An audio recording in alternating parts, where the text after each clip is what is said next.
Welcome to another episode of the Adamoski Show. As usual, it's Domenik Adamoski, and I'm back for full time now. I know I didn't record a show for 2 weeks. I went and did other stuff, but I'm back now because there's a lot of stuff that happened this week and we gotta get to it right now. There's a lot of stuff to cover. So my first big news story this week is about the announcement from Apple and all the scuttlebutt that has come after that. The announcement was they are actually going to have an event on September 9th. They titled it, "We Wish We Could Say More."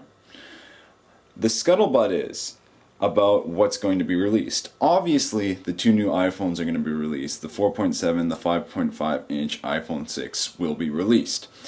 However, many analysts are believing that the iWatch will also make an appearance there. However, I have to agree with The Verge on this, in which they are saying it will be announced, but you won't be able to wear it on your wrist until early 2015. But I'm also thinking it couldn't be at the event because last time Apple released a brand new product, they had their own special event for this. This was when they released their brand new iPad. They had a special event, and then the iPad came out about a couple months later after the event. So it'll be interesting to see what comes out of the event on September 9th, and as usual, I will cover it here and keep you informed. The second big news story this week I want to talk about involves Amazon, a company I like a lot because they're very convenient, and another company that I've learned a lot about quite recently. The other company is Twitch. Twitch is a gaming streaming service that Amazon acquired this week for $970 million. Many people are outraged about this, saying that Amazon will destroy it, and some people are wondering why they would buy it. Well, it makes sense on the Twitch side to be a part of Amazon because they have a large array of cloud computing services that they can use.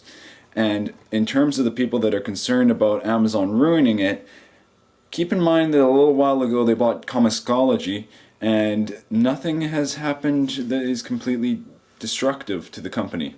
So it'll be interesting to see what Amazon does, especially since they are slowly moving more into game development and game promotion and all this kind of stuff. My third and final news story this week involves a company I don't like to talk about that much, but a lot of people do, so I talk about them.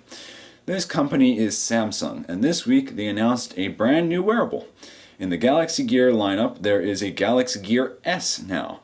This device, I will admit, looks quite interesting. It has a cool curved OLED display with touchscreen and everything, but it has an interesting feature that I've never seen on any other smartwatch.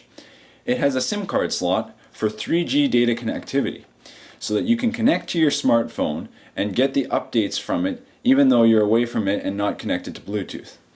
And I think that is interesting because it begs two questions. One, do you have to buy a separate data plan for your watch, in which that makes the watch completely useless because that just drives up costs because carriers can charge absurd amounts of money for data. And second, does this point towards Samsung eventually ditching Android to move to Tizen? I think it does, and in the very near future I think we will see Samsung release a Tizen phone, not Android, because they're doing all their wearables in Tizen, and they skin Android so heavily that this annoys Google, and it doesn't really even look like Android anymore. They don't follow anything that Google says to do for Android. So I think Samsung will eventually become fed up with Android and move directly to Tizen. Then we will see Samsung developers, if anyone dares to move into that, which would be quite interesting. But unfortunately, right now I cannot speculate that much since this is all speculation. So that concludes the Domenik Adamoski Show for this week. It was quite a good week this week for tech news. We had a lot of stuff, especially involving Apple. Tune in next week. I will be here. I'm done with vacation now. Summer's almost over. Like, comment, subscribe, and I will catch you next week. Until then, keep it trill.